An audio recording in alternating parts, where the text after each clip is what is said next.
saw Logan Mankins move from New England to Tampa Bay for Tim Wright, the tight end. So, even though trades are rare in the NFL, they're a little less rare, and you'll see a few moves trade-wise, and I could see the Browns making a back-end move. But, again, Ray Farmer was aware of this for a long time. He had a lot more information than the rest of us, and he knew that he was going to be without Josh Gordon for a significant period of time. As I said, it's just a matter of could they knock it down from a full year to 8 games or something like that. So I think this is what his plan was, and you see it unfolding. I didn't agree with it. I think a lot of people, when they see the Browns play, are not going to agree with it. But for better or for worse, this was his plan. Unfortunately, you look at a guy like Nate Burleson who hasn't been healthy. Yeah, I think that's hurt because he's a legitimate NFL receiver. Obviously, he's not going to remind anyone of Gordon, but he's competent. So all of these things come into play, but they would be crazy not to look at the waiver wire and try to skim through it.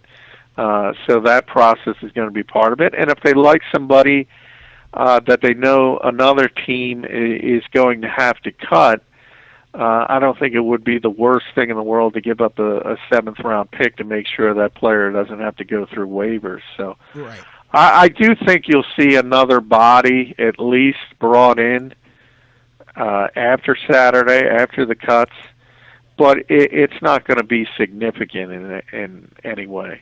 Yeah, I just wondered your thoughts on that. Here's something you and I broached a few weeks ago, but it was all kind of speculation again, where now it's easier to talk about these things. Does Josh Gordon sue the NFL? Do you think what likelihood do you think there'd be? Because we talked a few weeks back about how the NFL definitely doesn't look kindly on that, but maybe at this point that doesn't matter to Rosenhaus and Josh Gordon and them. They may decide how much less kindly can you look. We're already missing a whole year here. So do you think that there's an amplified chance for some legal ramifications here?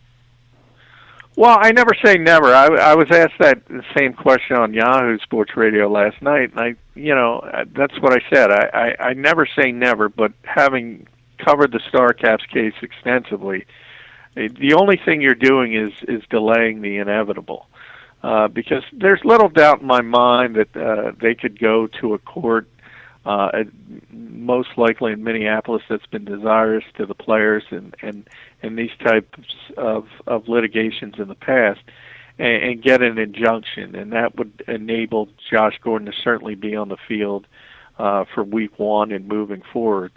But as I said, once something is collectively bargained, and this goes not only for sports, it goes for anything in business across the country. Courts just do overturn collectively bargained agreements. It's consistent throughout our legal system. So you're just delaying the inevitable.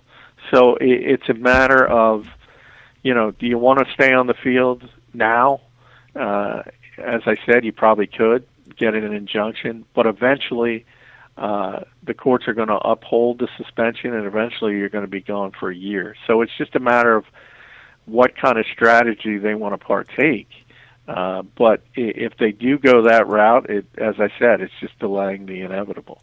Wow, it's going to be interesting to see that as it stands now. August 27th, 2015 is the date that Josh Gordon will be eligible to ask the league to reinstate him and allow him to return to the game. And as I said, that now it takes you till days days before the final cuts and the beginning of the season. And it's so funny because when you and I talked early, I mentioned, I even recalled this yesterday while we were wondering what was taking so long. And it's so funny because yesterday I said, man, tomorrow would be the absolute latest to me, and it's already unacceptable to announce something. You take it beyond that 4th preseason game, and man, I would think the Browns would even have a reason to call the league and go, now we're getting ridiculous here. So I'm not surprised that it did come down today. And but we talked looking back to, was it June, I think, when we were discussing this thing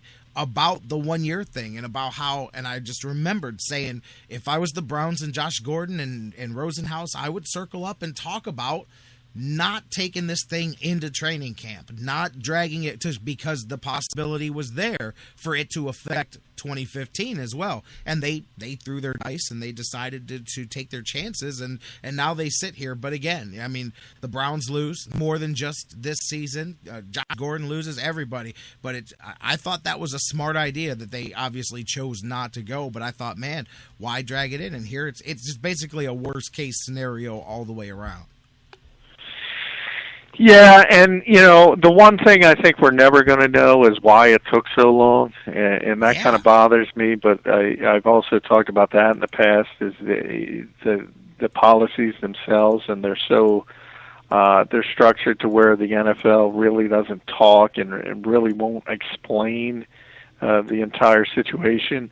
Part of that is privacy matters, which I understand, but when you have this long lull in between the appeal hearing and the actual suspension, you would like to have an explanation, and I don't think we're ever going to receive that, and that's one of the disappointing parts of that aspect of it. Just reading Josh Gordon's statement, which was released by the NFLPA, it still strikes me as a guy who doesn't get it, and he's he said, "I'm very disappointed that the NFL and its hearing office didn't exercise better discretion and judgment in my case.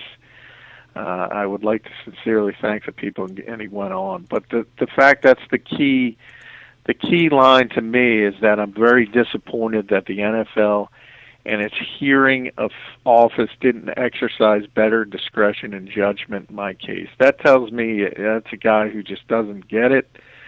Hopefully, again, though, when he's sitting on the sidelines and he's gone for a year, hopefully at some point it sinks in.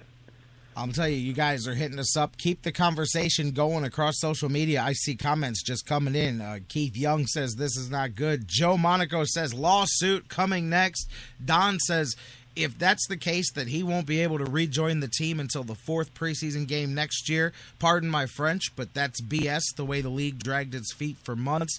Lynn Howley, hey, I'm just reading what she wrote on her Facebook. Next time, just beat up your girlfriend. Hey, a lot of people are, it's an easy joke to make. Obviously, it's not as cut and dry as that, but that's what the NFL opened itself up for. Part of me wonders if that didn't, you talk about how we'll never know what the delay was. Part of me wonders if those things didn't play into the timing of the different suspensions to where, but then again, that can't be it, because the longer you drew out Josh Gordon, the more the spotlight got on it. So maybe that had nothing to do with it,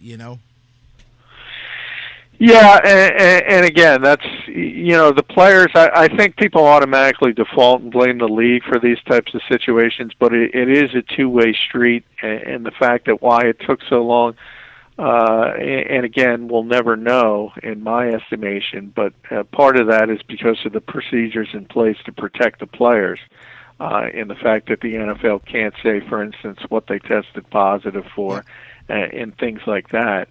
And I understand why fans want to jump to conclusions and blame the league, but it's not always just the league's fault.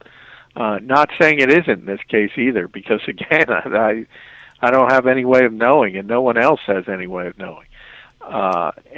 We're unlikely ever to get an explanation. But as far as, Josh Gordon, as far as you know how I feel. I think we've talked enough, and I've already seen it on Twitter 5 times, and we just broke this news, I don't know how many minutes ago, about, comparing it to he should have beaten his girlfriend or wife, which is, first off a classless joke, but secondly, it's just, you just don't understand the policies and that are in place. And I'm not saying it's correct in the societal standpoint, but you're misunderstanding the rules of the NFL if you're comparing the Josh Gordon suspension to the Ray Rice suspension. I agree with you. No, I absolutely do. You can't do that, and I'm with you there. And again, for those of you just listening, J-Rock, John McMullen, talking about we broke it here on the air, and just coincidentally, the timing. Man, that's the last couple of weeks, man. We happened to be on the air as the news broke about LeBron James coming back to Cleveland. Boom. A good time slot here, I guess, man, and fortuitous that John wasn't with us on Monday, comes with us today. We were able to. I'm glad, because you and I have spent so much time talking about this over the summer that I'm glad that this kind of, not glad that it went down, but if it was going to go down, glad that today here with us talking about it. We're talking about Josh Gordon. You guys keep the conversation going. Facebook.com/thesportsfix. Tweet with us at thesportsfixcle. Email me, thesportsfix@AOL.com. And as we've already said, you guys don't need us to point it out. Josh Gordon is not riding on a horse anytime soon for this team, and they are now on their own as far as figuring out who's going to step up, if anybody can step up in this wide receiver position. Last thing about Josh Gordon for you, John, before we switch over into some other stuff. I know it's just speculation, but I'm just curious. Does your gut tell you anything? Do you think Josh Gordon not only plays again, but do you think he ever plays again for the Browns? Because part of me wonders if even if he does move on, if it or does return, whether it will or won't be with the Browns after going through all of this. What does your gut tell you about both of those? Well, my gut says, when the news first broke that he was facing a year's suspension, I advocated at that time that the Browns should move on. And I truly believe that. I haven't changed that. But the fact that they didn't move on, and the fact that they've decided to wait things out leads me to believe that they're going to wait, and they're going to hope that Josh Gordon returns after a year and becomes an impactful player again for them. And I certainly understand that in a football sense. That's the proper move to do. Because again, players like Josh Gordon don't grow on trees. So, if you have one under your control, it's prudent to do everything you can to keep them under your control. But, the reason I went that direction before, and I still agree with it, same thing, I think DeQuell Jackson was the one who said it, so well, the fact that at some point it becomes about more than football, and I think we're at that point.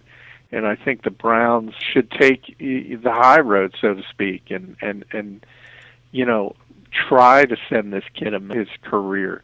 And the only way they're going to be able to do that, and that's why I refer to his statement where, again, he seems like a kid who just doesn't understand what's going on. He needs a wake-up call, and I think that only wake-up call, and I compared it to Chris Carter and the Philadelphia Eagles way back in the day when Buddy Ryan cut a guy who, only caught touchdowns. All he does is catch touchdowns.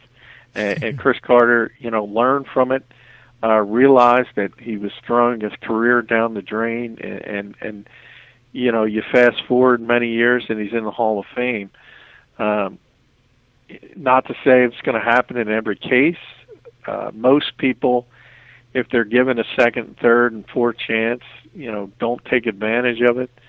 But the ones who do have, always gotten that wake-up call. They've always had that point in their life where they had the fork in the road, and it was decision time.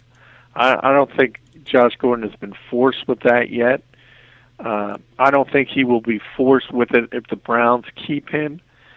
And who knows if he's back a year from now, and he's doing the same type of stuff, his entire career is ruined. So I think it's about more than football, and that's why I think the Browns should move on.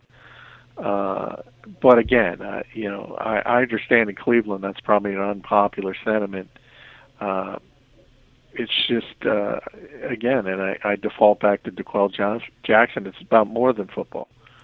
And I agree with you there. You know, whether he comes back and plays again or not, that's a story for much further down the road than now. But regardless, and that would be, hey, man, I would be cool with that, whether he plays or not, seeing if the Browns are able to do what they can to help him, regardless of where he ends up at the end of this. And hopefully, too, with the league, this has to be, you know, this season, and I'm sure. I mean, a lot of times that's how these things evolve, is